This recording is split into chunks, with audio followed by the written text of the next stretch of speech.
দোয়া করছেন কিন্তু কবুল হচ্ছে না, কষ্ট পাচ্ছেন কিন্তু রাহাত আসছে না, নামাজ পড়ছেন তবুও মন শান্ত না। ভাই, একবার নিজের খাবার ও ইনকামের দিকে তাকান। হয়তো আপনি খাচ্ছেন হারাম, যা আগুন, পান করছেন অভিশাপ। মহান আল্লাহ বলেন, হে রাসূলগণ, তোমরা পবিত্র বস্তু আহার করো এবং সৎ কাজ করো। তোমরা যা করো সে বিষয়ে আল্লাহ অবগত আছেন। সূরা মুমিনুন। এক হাদিসে রাসূল সাল্লাল্লাহু আলাইহি সাল্লাম বলেন, এক ব্যক্তি দীর্ঘ সফরে ধুলোবালিতে ভরা, চুল এলোমেলো, সে হাত তুলে দোয়া করছে, ইয়া রব, অথচ তার খাদ্য হারাম, পানীয় হারাম, পোশাক হারাম। তাহলে তার দোয়া কিভাবে কবুল হবে? সহিহ মুসলিম, হাদিস নং 1015। বুঝে নিন, হারাম খাবার শুধু আপনার দোয়া আটকে দেয় না, বরং পুরো জীবনই জটিলতায় ডুবিয়ে দেয়। ইতিহাসের পাতা উল্টালো, পাওয়া যায় এক ভয়ানক চালাকি। শুনুন তাহলে সেই চালাকি কি। হাজ্জাজ বিন ইউসুফ একজন রক্তপিপাসু শাসক।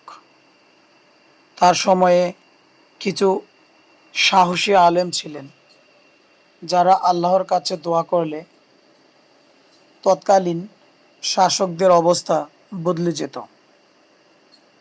যখনই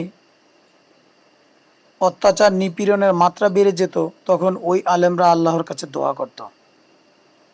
তাই একদিন সে বলল, আমি যদি এদের পেটে হারাম ভরে দেই, তবে আল্লাহ আর এদের দোয়া কবুল করবেন না। কারণ হাজ্জাজ বিন ইউসুফ জানতেন, হারাম খাবার খেলে দোয়া কবুল হয় না।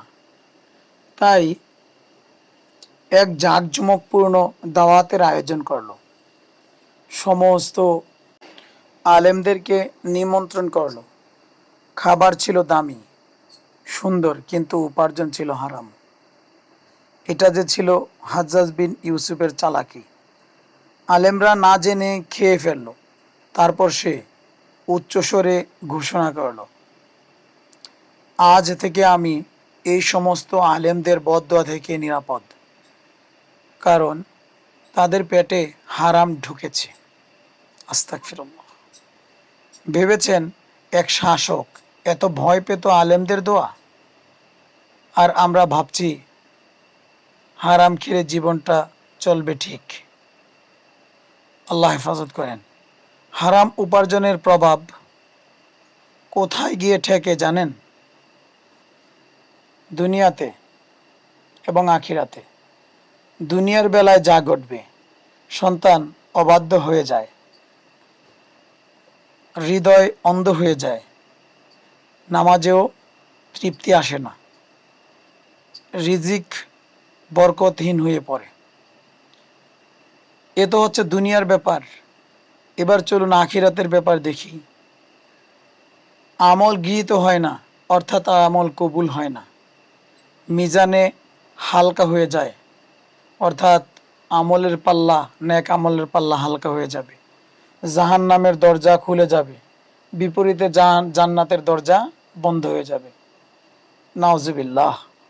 হুজুর সাল্লাল্লাহু আলাইহি ওয়াসাল্লাম আরও বলেন, যে মাংস হারাম দ্বারা ঘটিত তা জান্নাতে প্রবেশ করবে না। তিরমিজি শরীফ। ভাই ও বোনেরা, শুধু নামাজ আর রোজা নয়, হালাল রিজিকই ইমানের জ্বালানি। যদি খাবার হারাম হয়, তাহলে আমলও নিঃস্ব, কেননা আমল তো কবুলই হচ্ছে না। আপনি হয়তো জানেন না, আপনার সন্তান যে অবাধ্য, আপনার হৃদয় যে অসন্তুষ্ট, এর পেছনে রয়েছে একটি হারাম টাকার অংশ। তাই আজ থেকে প্রতিজ্ঞা করুন,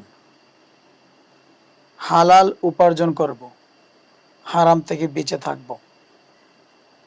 আল্লাহর কাছে দোয়া করব, হালাল রিজিক দিন আল্লাহ। হারাম থেকে বাঁচিয়ে দিন।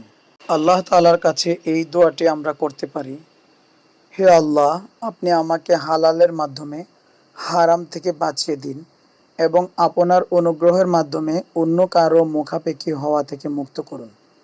যদি ভিডিওটি আপনাকে হালাল এবং হারামের ব্যাপারে একটু ভাবিয়ে তোলে, তাহলে একবার হলেও ভিডিওটি অন্যের কাছে শেয়ার করে দিন।